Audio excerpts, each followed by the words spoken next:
What's happening, people? Scarfy Spurs here, back with another one of these weekly live shows every Monday at 8 p.m, the second of the season. Today, I'm joined by two wonderful guests. Firstly, for the first time on the show, Craig from Cheese Room Podcast. Craig, how are you doing?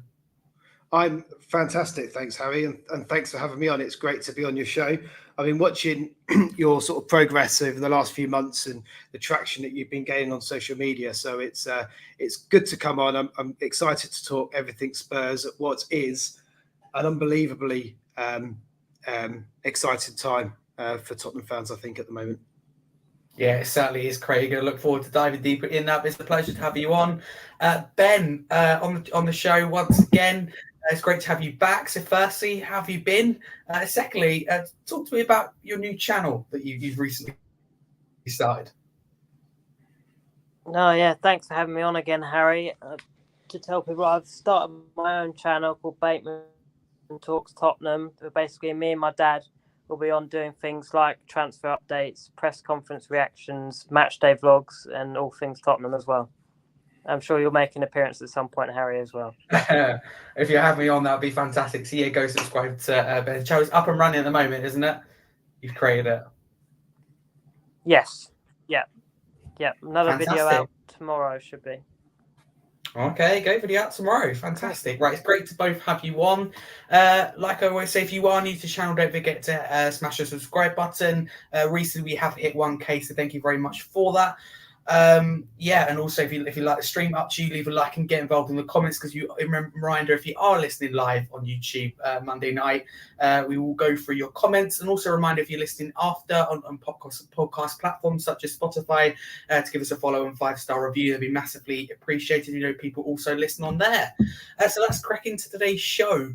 So firstly, coming to you, Craig, and ask you the first question. Get straight into it. How many centre backs do we need this summer?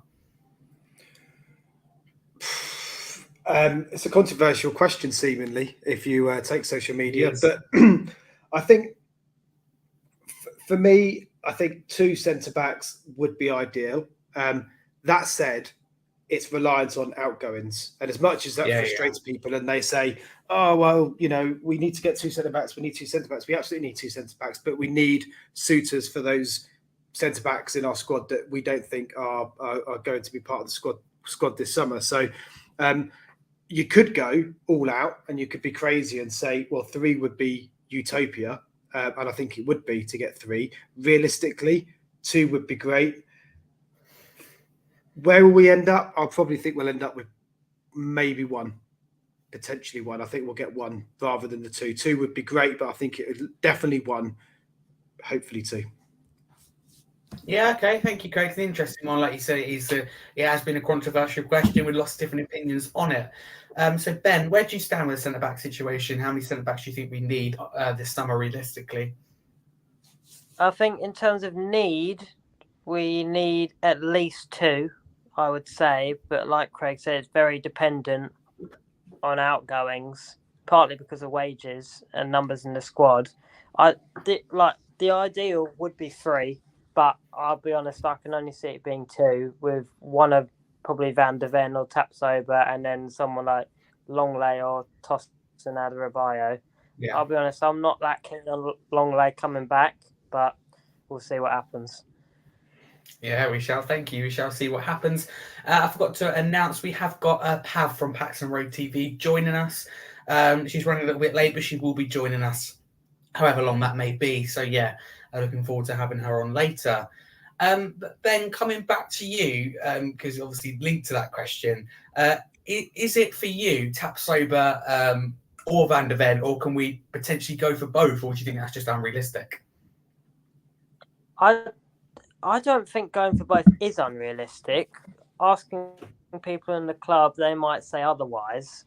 I'll be honest, I think if we really want to progress, I think signing both of them would be perfect, partly because Van der Ven can work as a left back as well, and I think for the balance of the team and in the future, maybe Van der Ven might be a better long-term investment than Tapsoba. Not that Tapsoba's old, but I'll be honest, I just think we need both, if I'm honest. Obviously Tapsoba is kind of the more star player signing at the moment, But I still think Van de Ven, from some of the stuff I've seen of him, could be a brilliant, brilliant player in the future. So, do I think we'll get both? No. But do I think we need both? Yes. Okay, fair enough. Craig, is it either or for you, or can we go for both? I echo what Ben said. We absolutely can get both. I think it's realistic. I don't think it's out of our financial reach to get both, but it's dependent on what happens in terms of outgoings, as much as that will frustrate everyone. And they'll probably shout at me, those that are listening in the comments. But that's the reality of the situation. I think out of the two, I'm not going to sit here and claim I know everything about these players, up until they've been linked to Tottenham. Like a lot of our players, I don't know anything about them. But what I can say is seemingly on social media, it seems to be that Van de Ven has the certain qualities that I think our fans like. The pace. I think there's that well-known video of him tracking back the full length of the pitch to clear off the goal line, which was phenomenal. And then I can't ever pronounce his name. Tapiosa, is it? Tapiosa seems to be the star sign that everyone wants. But to be honest with you, all I want is who Ange wants. If Ange says he wants both, we get both. Great. If Ange says he wants one, and that may go against the grain of what us as fans want, as long as we back the manager, which is everyone always says, and we get what Ange wants, I'm happy. And by the way, if that's Longley, then so be it.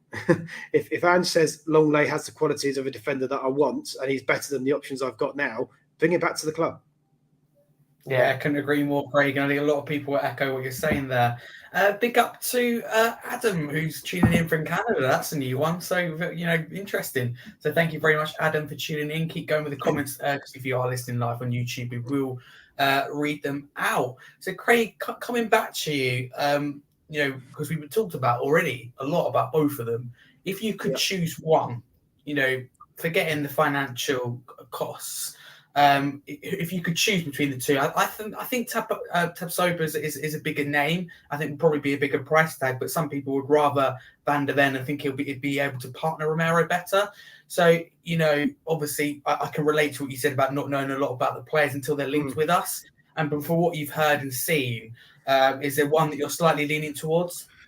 I think Van de Ven, I like the look of Van de Ven because of the certain qualities he's got. I love his pace. I think in the Ange Postecoglou way of playing, we're going to be playing really high up that pitch. Yeah. Inevitably, we're going to get caught in possession, particularly in those early months as we get used to the new system. I think to have that pace, similar to when we had Kyle Walker in the team, if you remember, the amount of times he got us out of jail because of his pace. That quality with Van de Ven, I think, could be a massive and huge asset, and something we've not seen in our back line for a while now, that pace. So to have that quality, I think would be great. I also think Van de Ven's younger. He's got more potential in terms of being able to develop into, a great player. And obviously, that the Van de Ven signing is more in line with Levy in terms of the way that we currently do business, in terms of finding those stars of the future, almost getting them in at a reasonable price and developing within the club. And the difference, though, just to caveat that, this guy, Van de Ven, isn't someone that's coming in as an unknown entity or a complete raw deal. He's been there, he's done it, he's played in top games for top teams. So it's not that much, every sign is a risk. Clearly, if they're not playing the Premier League, it's a risk. But I do think out of the two, for me, I think he fits the profile of Spurs better. And I think his pace as a quality just gives us something we don't have in our squad at the moment. Yeah, well said, Craig. I can't disagree with you again, to be fair.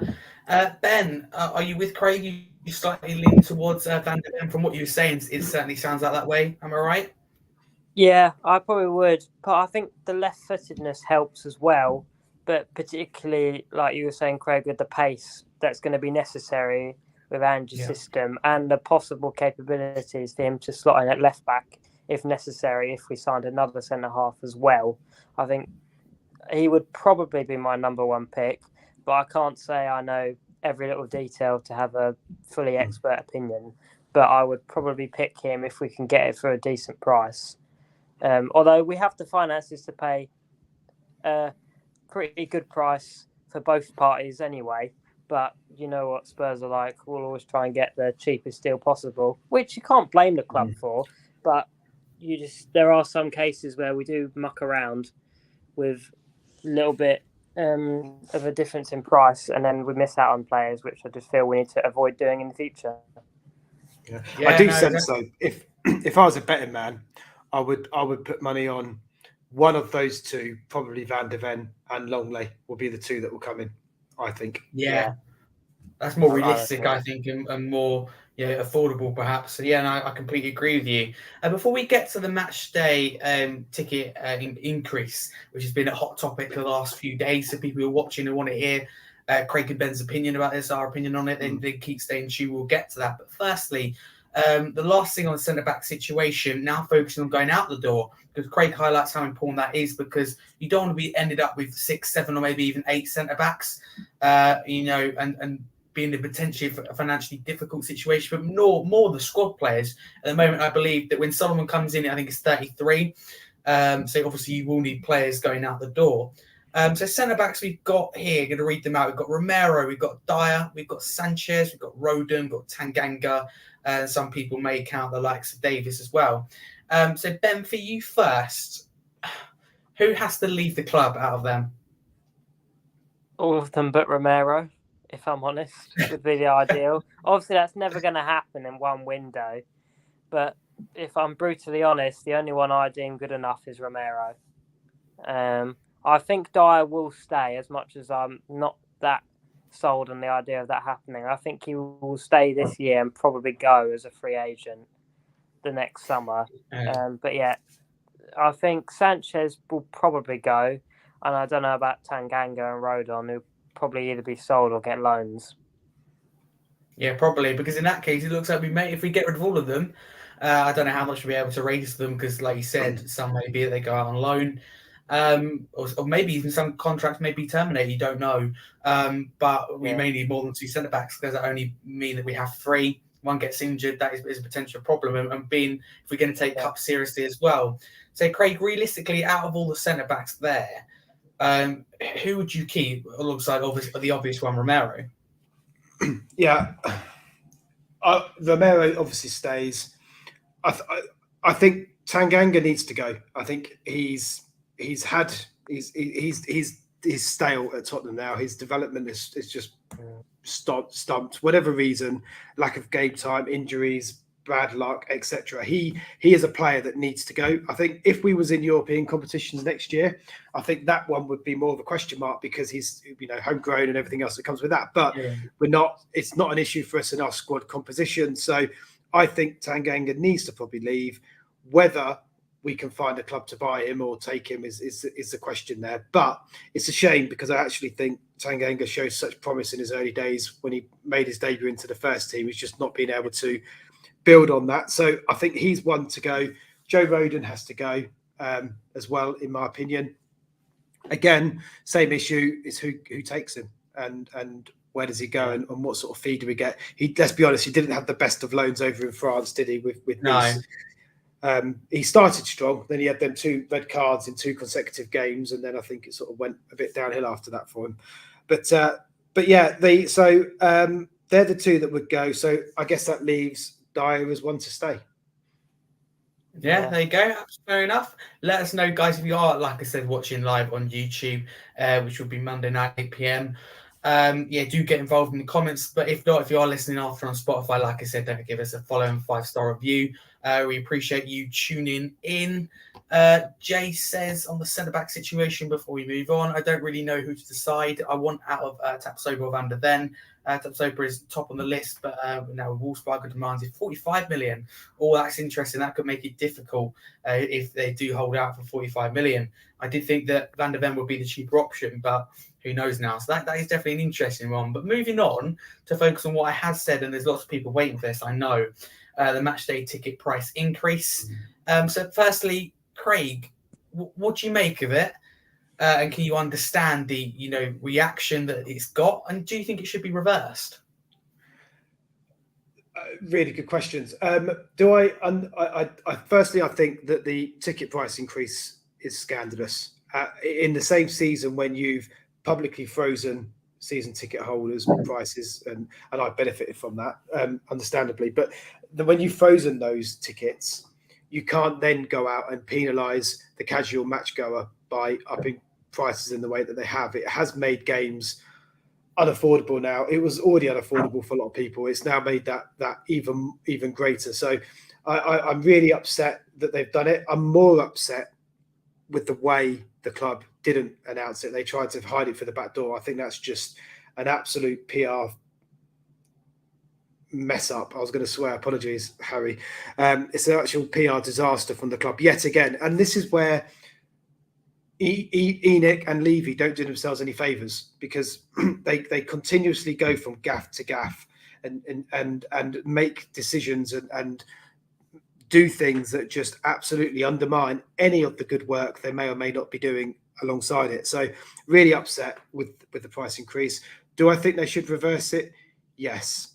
Do I think it will be reversed? 50-50. I do think it's interesting with the fan advisory board obviously having their first meeting this week. I think that's going to be a very interesting meeting, and this will obviously be something that's up for conversation. It wasn't notified to the trust. There was lack of consultation with fan groups. I think all of those things don't help the club. So let's see. The only other thing I tweeted it earlier on in a Twitter debate earlier was what it does also signify or signal is what will happen to season ticket holders next year, because we will get that 20% price increase next year as well, if not more. Yeah, absolutely, Craig. Spot on. Before I come to you, Ben, I just want to touch on this because this is something that I feel quite strongly about, and I'm with you on it, Craig. Not only is it wrong when you're not increasing season tickets because of a major cost of living crisis, although we don't know if the club were, you can only speculate whether they were going to go for it, but the pressure from fans, which was put on the trust, and then the club acted by not increasing the season ticket prices. That was a great decision. But to not only increase the tickets that people can't afford it, obviously in a major cost of living crisis, but it's just the fact that the amount that's done it, we're talking highs of 15-20% and some even more. Category A looks very, very high. And not only is it a major cost of living crisis, which is obviously a massive thing, but what we've seen, in the last few years as well, and Craig highlights, one of the biggest problems with me is the way they've done it. It takes you about 5 minutes to get into it to actually find the prices. It's very, very secretive. It's simple things like the tweet, read more about the prices. It is not, we've increased the prices, read more below. They've done it sneakily.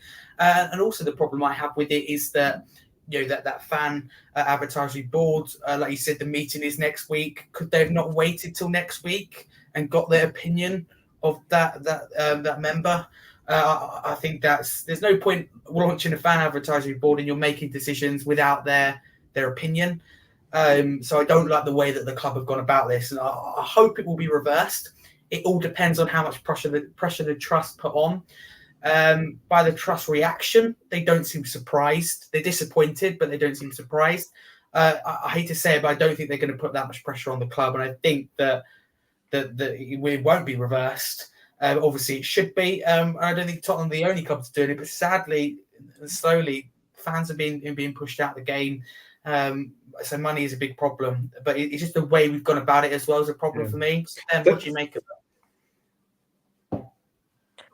Yeah, I totally agree with both of you. I think it is a ridiculous decision, particularly when we've not got European football this season. So it's not even like, we've got back in the Champions League, pay us a bit more money because you're going to see this. But yeah, I do think it's ridiculous, particularly for people like myself who are members, not season ticket holders. So, like you said, Craig, it'll probably go up for season ticket holders in the future. But for people like me who have to buy them, this increase in price is ridiculous. And particularly the Category A games that have gone up a stupid amount. I can't say I'm surprised, unfortunately, but I do think it's a stupid decision. And I think that they should listen to the fan advisory board next week and maybe think about decreasing it or just reversing the decision entirely, particularly, like you say, Harry, through the cost of living crisis. Yeah. It's worth noting, though, as well, just for balance, that we're not the only club to put prices up, in Yeah. across the Premier League. I think the vast majority, bar a couple, have put prices up. So you've got to always contextualise it. This isn't This isn't just Tottenham acting as a complete outlier to the rest of the Premier League. It's all clubs, and it's not. Again, I'm not defending it. I've said it's wrong. I think it's wrong, but you've got to. Football prices across the board are going up. Yes, we pay the highest prices in the Premier League for season ticket holders and seemingly for casual match goers. I understand all of that, but it's not unique to Tottenham. It's a football in Premier League problem. And this is where we have got a lot to learn from the German model of football and the way that they do football and the way that they do pricing, because, it's chalk and cheese in terms of comparison. Yeah. Yeah, absolutely. And my good friend Barney is in the chat. So thank you, Barney, for tuning in. And he points out, and you're right, Harry, we Fulham fans, our most expensive season ticket, assume that's in the new stand, is £3,000. And no disrespect to Fulham, but that is Fulham. Obviously not the size of Tottenham. So there you go. It isn't just a Tottenham problem. But obviously, being Tottenham fans, we do want that to be reversed for sure. But moving on to what is, I think anyway, quite an uncomfortable topic, and that is Harry Kane and the links with Bayern. So firstly, to get straight into it, Ben, do you think he'll be a Tottenham Hotspur player come 1st of September? Yes. I think he will. Short but sweet answer. Any reason why you reckon? I think we won't get offered enough money that we would accept. Whether fans deem it enough money, I don't think. I think Levy will see it, and I see it to a point. It depends how much it is, that whatever Bayern will offer, he won't see is more than Kane is worth to Spurs. And I'll be honest, with how late on it is as well, I feel it would be very rushed now, all the money that would be spent. As opposed to if they'd agreed it a couple of weeks ago and we had a lot more time to get a striker replacement and obviously a midfielder of some kind that will help. I know obviously we've got Maddison, but Harry Kane does a lot more than just score goals, we all know. But yeah, I think he still will, because I don't think Bayern will pay up enough money that we would accept. Okay, fair enough. Craig, Kane's, will he be a Spurs player come 1st of September when the window slams shut? I'm conflicted. I think he will, but I think it's going to be a long few weeks as this saga rumbles on. I think the reality of the situation is Levy shown his cards in the Amazon documentary when we had the issue with Ericsson, and he said in that meeting to Mourinho, if you remember, that a club like Tottenham cannot be seen to let their best players go for free. It's not, that's so. I think you look at that and you think on the face of it, okay, right, we've got to get something for Harry Kane, and he goes in this summer. I think the difference here is Harry Kane, and Harry Kane is Tottenham. He's so much about he's everything that encompasses Tottenham Football Club. So Levy has really got to think carefully about what he does next. And I tweeted last night, basically to say that he's damned if he does and he's damned if he doesn't. Whatever way Levy goes in this, he's in for pelters. And that's not to say it's not of his own making to a certain extent, because part of this problem is his own making. But the reality of the situation is, what value does Harry Kane, for what in his last year at the contract of Tottenham, place? What does it take to replace 30 goals, 10 assists? What's that worth in monetary terms to Tottenham Hotspur Football Club? What's that worth when you take into consideration 30 goals plus 10 assists on top of a firing Son scoring 20 goals, 5 assists, Maddison 10 goals, 20 assists? And you look at all of them facts and say, if we get this right, we could be fighting back to getting back into the Championship place, which is what we all want, which is going to generate significant revenue. So all of this needs to be taken into consideration.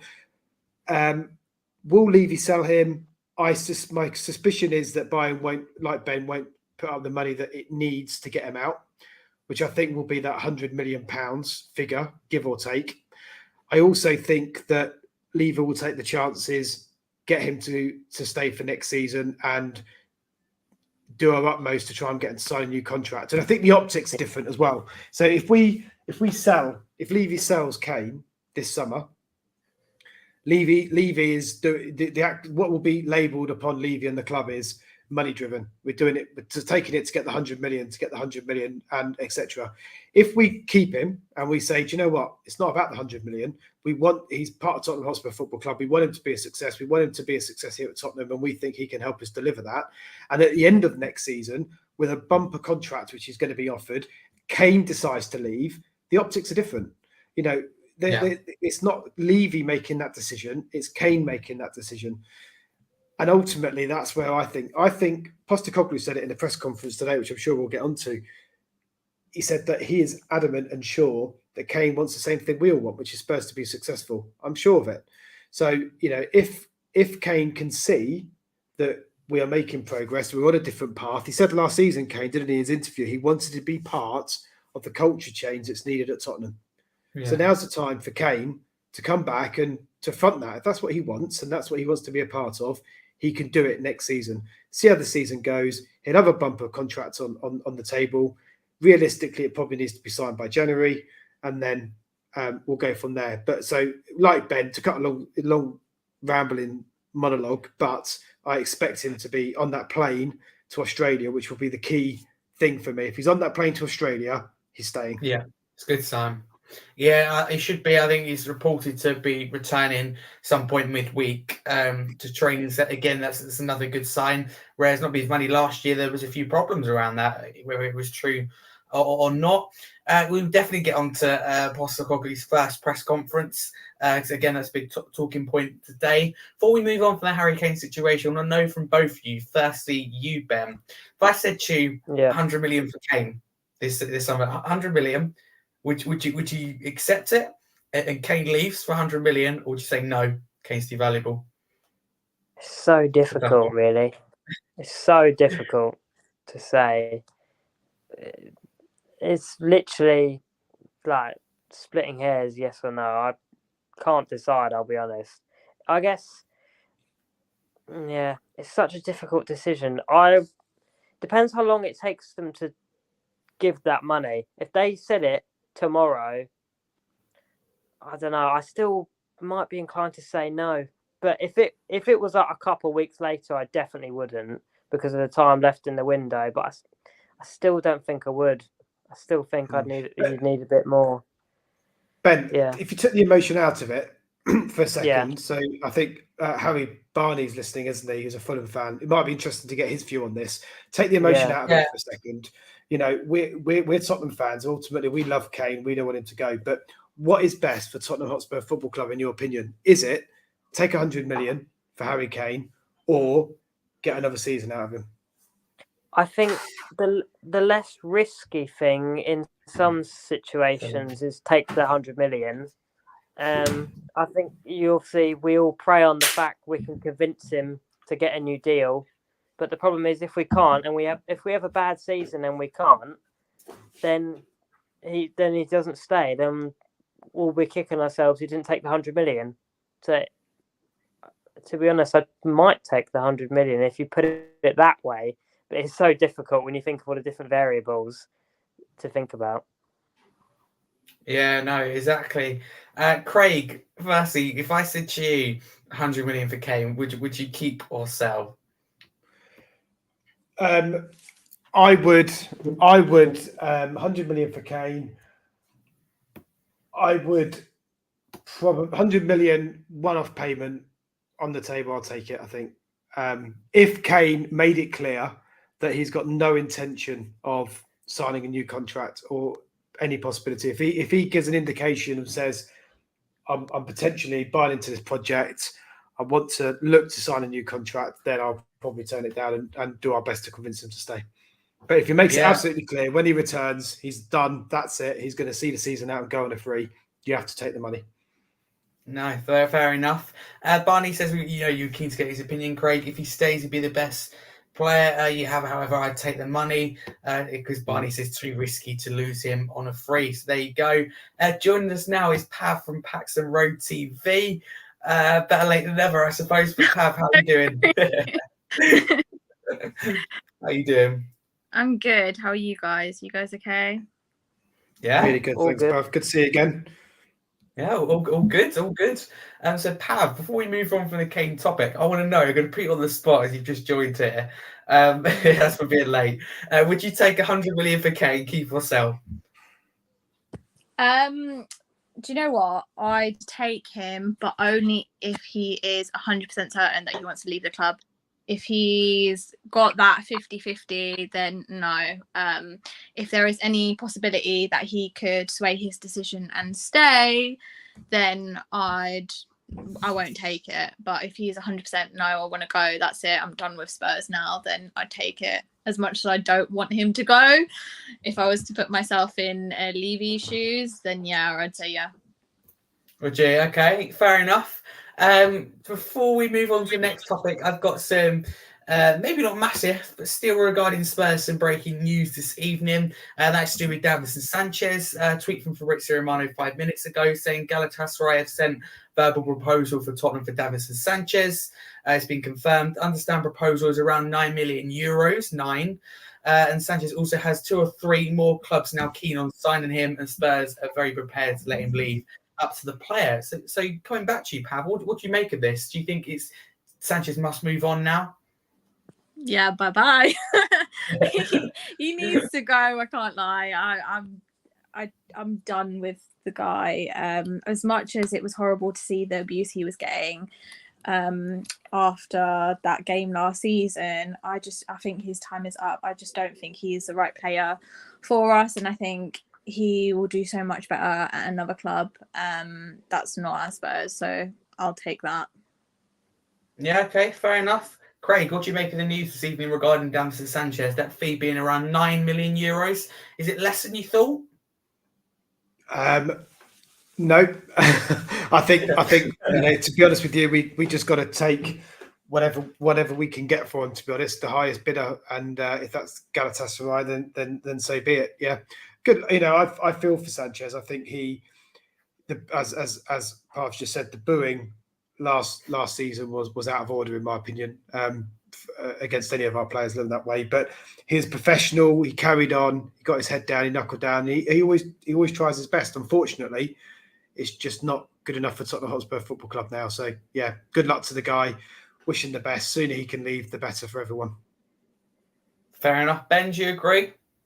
Yeah, good. Well, yeah, it's a difficult one, isn't it? And it's not difficult in terms of he has to go, but it's just I just feel sorry for him more than anything, because he's put everything he has into it, and it's just not quite worked out with the high hopes we had when that 40 million price tag came in.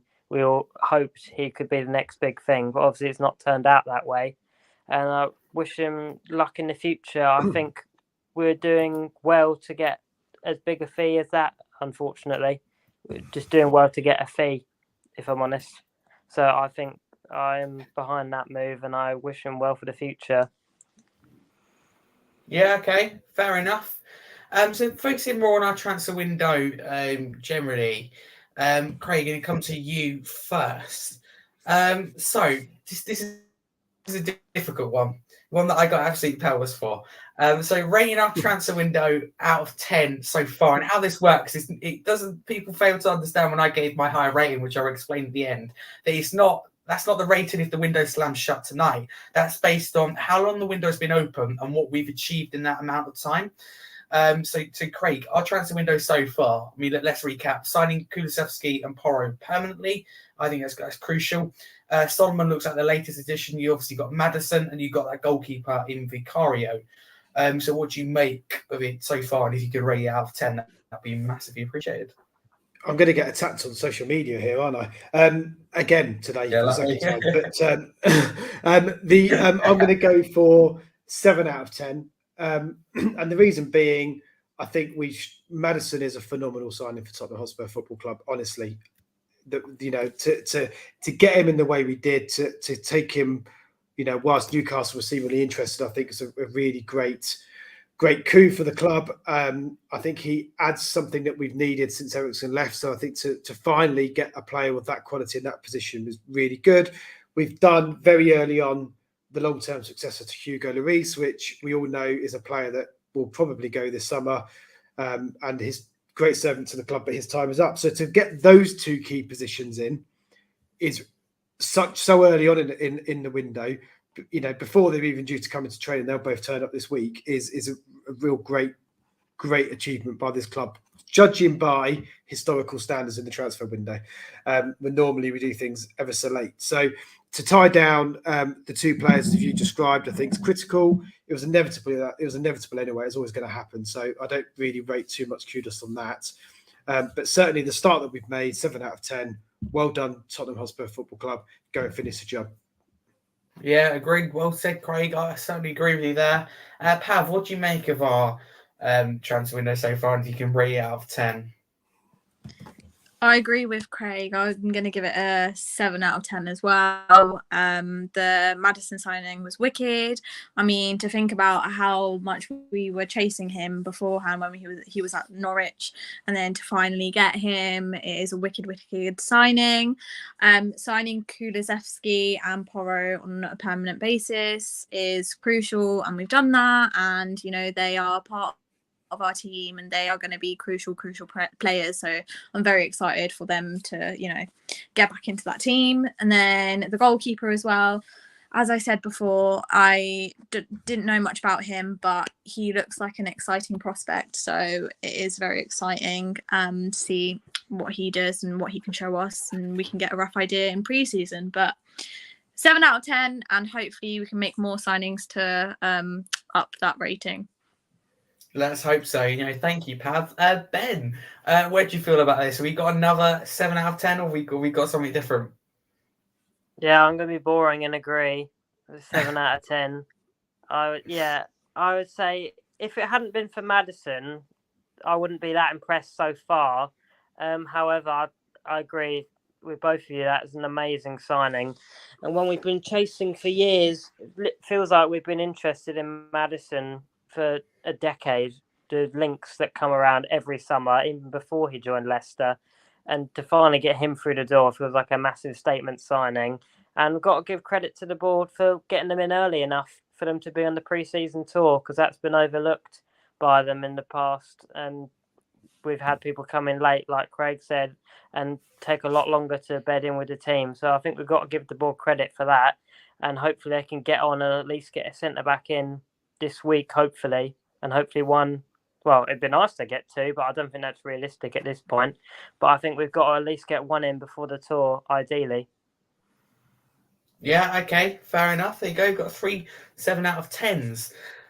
So, moving on to Solomon, who, according to Fabrizio Romano, completed his medical today and will sign as Tottenham player tomorrow. It was originally pushed back a week later, but apparently no problems with the deal. Pav, will come to you first, because I know that you do have to go at some point. What do you make of our latest addition, if you like, latest signing in Solomon, joining us? Obviously, he had a season-long loan at Fulham. I don't know about you, but I didn't see him much myself. But when he did play, he looked very, very good. Obviously, the clips that go around as well. So what do you make of this? Do you think he'll be a very, very good squad player? I mean, they've clearly signed him for a reason, right? And we're not going to get an idea until we see him hopefully playing in pre-season. And like you said, we didn't see him much in Fulham, but it's a good thing that he has that experience in the Prem, and maybe he could do something for the team. I can't really say I know much about him because I don't really, but we've just got to back him. We've got to back him. He's now our player. We've got to back him, see what he does and whether he fits into Ange's formation. Yeah, okay, fair enough. Craig, what do you make of Solomon? Really a logical signing, I think, is the right way of putting it. It's he did well at Fulham last season when he came in. It was Fulham, wasn't it? It was Fulham. Had a good impact with them. The fact that he's on a free, there's little risk to the signing. It's a sort of low risk, high reward. If he comes in and does well, we've got a 30-40 million pound player on our books that seems to be a sort of replacement to Moira, and losing Moira obviously next season, he seems to be the one to come in and fill that void. So yeah, I'm not. I wouldn't want, if we had spent 30 million for the player, I probably wouldn't be too excited. Probably be thinking we could do better. But for a free, like I say, low risk, high reward. Let's see. As Pava said, let's see where he goes and what he does and how he fits into the Postecoglou system. Okay, yeah, fair enough. Ben, what do you make of the latest signing in Solomon? Yeah, like you two said, obviously they've not got that big a sample size to go off of, because I've not seen much of him at Fulham. But from the clips I have seen of him, it looks like he has got some pretty decent qualities, like his Sonny-esque curling shots that he scored quite a few for Fulham, which is encouraging. But obviously, we all know there's a lot more to a player than just a specific type of shot. It'd be interesting to see how he's used. If he's more, I guess he will just be used as a sort of player in the Carabao Cup and FA Cup, and the idea will be to hopefully improve him for future, considering his age.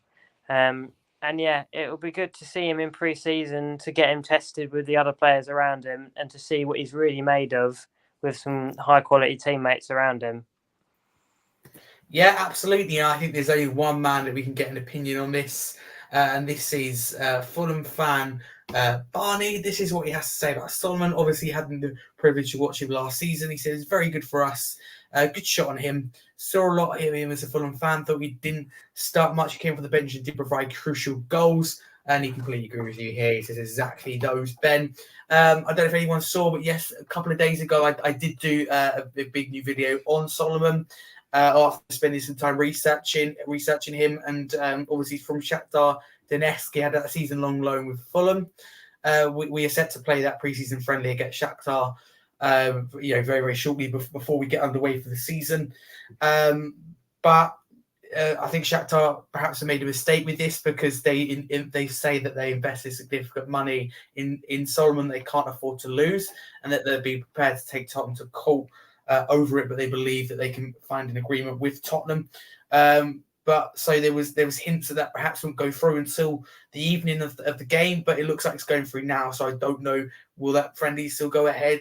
Will there be any tension? I don't know, but it's certainly an interesting one. So Ben, do you think there'll be any problems there with Shakhtar? No, I'm sure they'll resolve it. Yeah, well, let's hope so. Oh, we've lost you, Ben. And Ben will be back in a moment. Common technical issue, which we've had lots of times on the show, quite a lot from myself, but Ben will be back very, very soon. But before you go, Craig, I want to know, so if the window slams, it's slightly different now, if the window slams shut tonight, what would you rate out of 10? Obviously not address that centre-back issue. It would be a failing, massive failing, probably 1, 2 out of 10. And I say that based on what I believe the squad composition should be. And we got to remember, by the way, who's called, no one within the club has necessarily come out and said, Andrew hasn't come out in his press conference and said today, we need 3 new centre-backs. I need 2 new centre-backs. Dyer's not good enough. Sanchez isn't good enough. And he's not going to say that. He's going to have a good, long, hard look at these players probably over the next few days and make some quick assessments on his squad. So I think we've got to be mindful of the fact that, as I said right at the beginning, we always say, back the manager. So if the manager is happy with Dyer and Longley and Sanchez and Romero, then so be it. Yeah.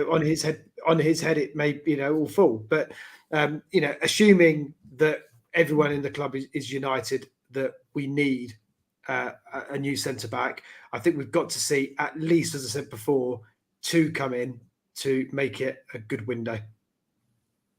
I'd say one of those 2 that we've been linked with looks most likely, just because there's no smoke without fire. So clearly there's a lot of talk going around those 2 players. So it's going to be one of those 2.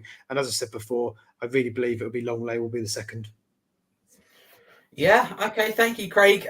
So Craig has to go now, but Craig, thank you very much. I'll give you some time to prepare to go to the Cheese Room podcast. So Craig, thanks for coming on. Where can people find you for people who don't know? Well, I'm on Twitter for my sins at Craig Spurs. I'm also on Twitch, the new version of Twitter. So come and hook me up there with the same username. And obviously, you'll find me most Mondays and Wednesdays, as Pav will know. She's been on the show on Cheese Room YouTube show. So yeah, come and have a look at us over there. Come and see what we're about, and we'll definitely get you on, Harry, soon enough. Perfect. Yeah, I can't wait to come on. But Craig, it's been an absolute pleasure. Take care, and I hope you have a great show tonight. You too, guys. Have fun. Thank you. See you later, Craig. Get behind Ange. Get behind Ange. He's the man. Absolutely. See you later, Craig. Thanks, guys. See you later. Right. So it's just us now. So moving on to the questions that people put forward. I can find them for the podcast earlier. Pav, I'm going to come to you first. Danny, the Arsenal father, says Poch, the special one, and Conte all failed. Is Ange going to outdo all of them and finally succeed at Tottenham? Oh, that's a good question. Do you know what?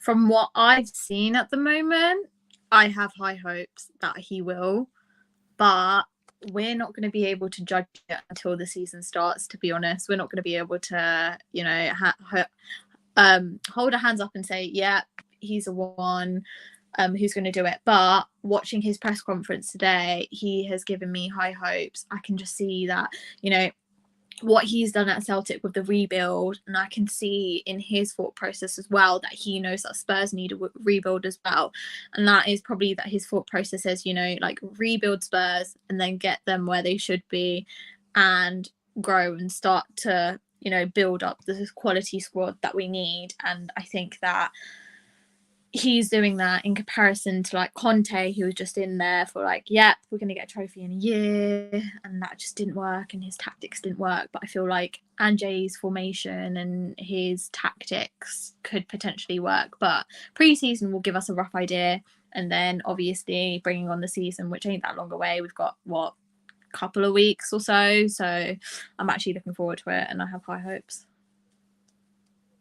Okay, thank you. So that is Pav's answer to your question, Danny. So next, Ben, I'm going to come to you. Byron says, who are you most looking forward to seeing in pre-season? For me, it's Basuma and Sarr. Definitely Maddison. Definitely Maddison, I would say.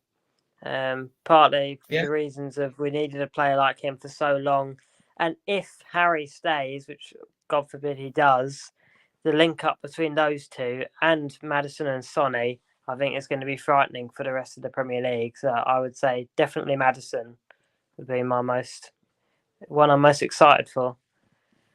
Pav, is anyone you're looking forward to seeing in pre-season? I was going to say Maddison as well. Maddison. I am looking forward to seeing Kulusevski again playing as well, but I'd say Maddison is my top one. I can't wait to see, him partnering up in the squad and seeing what he can do, because I think that he could potentially be an Eriksen number 2. That might be too much for me to say, but just putting it out there. No, I completely agree with you. You're spot on. So, last question, I'm going to let you both answer. Firstly, Pav, I'll come back to you. Ray says, Harry Kane is open to negotiating a new contract with Spurs, apparently. What is your limit where you say, no, that is too much? Let him put on some and download Duolingo for German and get a Range Rover.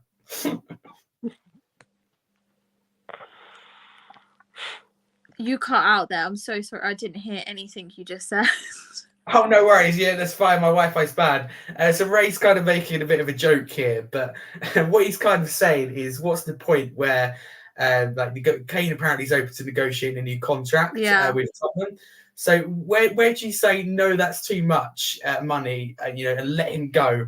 The joke here is let him drive a Range Rover and put on some learn Duolingo on German. So is there a price that you'd let him go for, basically? Is there a price that I'd let him go for? I mean, 100 million or above, to be honest. I don't think he's worth any less than that. I saw that rumour going around about Bayern Munich offering him 80 million or something, and I'm like, no, I don't think that he's worth just that much. I think he's worth more. And thing is, if he is able to sign a new contract, that would be great. I mean, it will be amazing. And potentially, Ajay could sway his way. I don't know if you watched the press conference. He was about Harry Kane, who was quite interesting because it seems like trying to like sway Harry's decision on staying, and that works or not, I don't. Bayern Munich, it have to be a high price so that then we can use that money to replace him and get more players, because we're not going to be able to find a quality player that is at the standard of Harry Kane. That's just a fact, right? But we're going to need to then build up our squad even more and find players that will be useful in those sorts of positions and stuff. But who knows? Yeah, okay, fair enough. We got in the chat, thank you everyone for tuning in.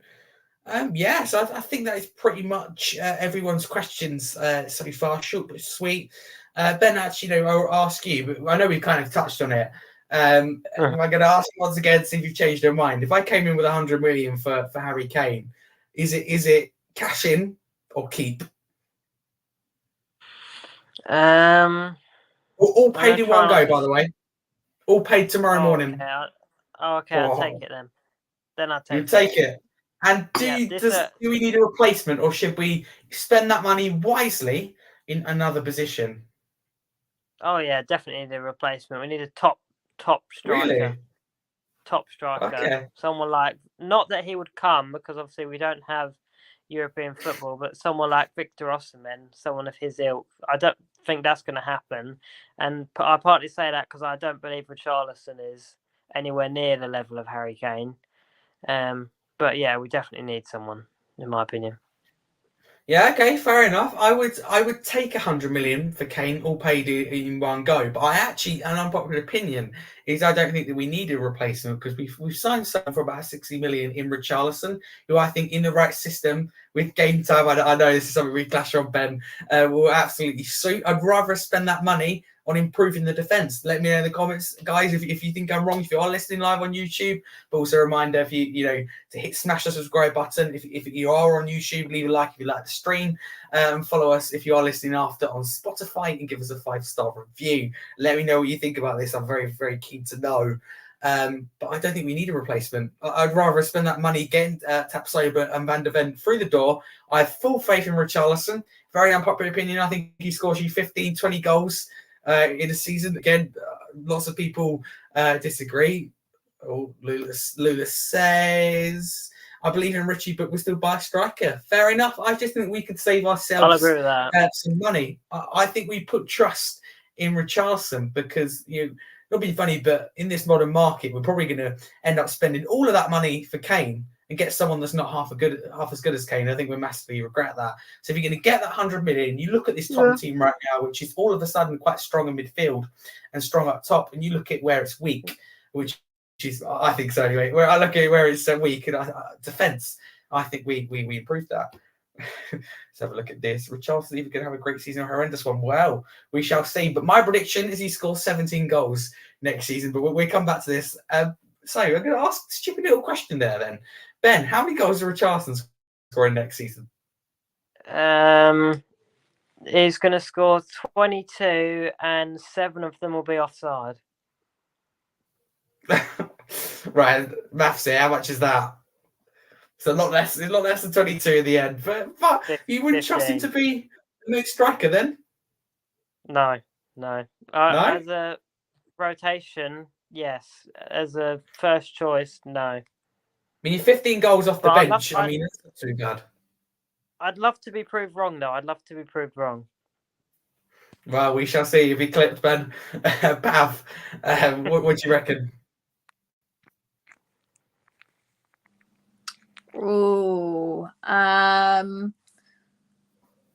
gonna go with 17 goals and 2 offside. This is me being positive, though. We're going also 15. Oh, for me, I'll take it. When you got Son and Kulusevski next to him, I think that could be. Don't say could be 30. fine. The thing is, right, guys, the thing is, it's all about game time. I think he needs the game time. I think last season he didn't get the game time that he deserved. I think we can see his full potential with him getting the game time, and also under under Conte, it wasn't that great. And you know how Conte was like. We could see a completely different Richie with Ange's formation. So we've got to give him a chance and see how it goes. He just needs the game time. If Ange's willing to give him the game time and take that striker position, we could see a completely different Richie. Yeah, I think we certainly do hope so. Bring up this comment. How much says Kane to Bayern save his legacy as one of the best strikers of all time. So, Pav, coming back to you before we wrap up for today. Today's shows. Thank you all for tuning in. Would you, if you're Harry Kane, would you stay at Tottenham this summer, or would you go? Would you be looking to go somewhere like Bayern?